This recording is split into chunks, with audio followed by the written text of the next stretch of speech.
AP CM Chandrababu ప్రజలను మభ్యపెడుతున్నారని ఆరోపించారు మాజీ ఎమ్మెల్యే చిర్ల జగ్గిరెడ్డి.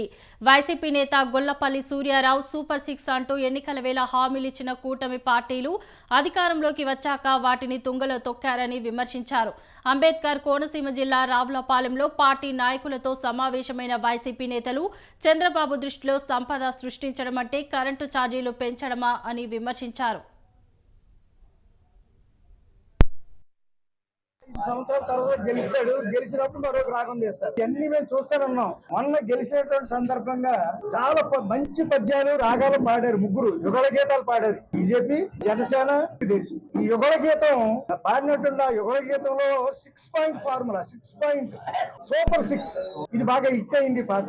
అసలు అభివృద్ధి అంటే ఏంటో తెలియనటువంటి కొన్ని సామాజిక వర్గాలు కూడా జగన్మోహన్ రెడ్డి గారు అభివృద్ధి చేసి చూపించాడు. సంక్షేమాన్ని అందించాడు. చాలా కులాలు పేర్లు చెప్పకూడదని సామాజిక వర్గాల్లో రాజ్యాంగబద్ధంగా అయితే షెడ్యూల్ కులాలకి మాకు రాజ్యాంగమే ఇచ్చింది కొన్ని వాటికన్నా కాస్త మెరుగైనటువంటి ఉపకారాలు చేస్తూ వెళ్తా ఉన్నాయి ఆయా ప్రభుత్వాలు. కానీ జగన్మోహన్ రెడ్డి నాయకత్వంలో ఆయన పాలనలో అసలు సంక్షేమం అంటే ఏంటో ఎరగినటువంటి ఆయా సామాజిక వర్గాలకి పెద్ద వేసేసాడు. దానికన్నా పెద్ద కుర్చీ వేస్తాను అని చెప్పేసి వాగ్దానాలు చేశాడు.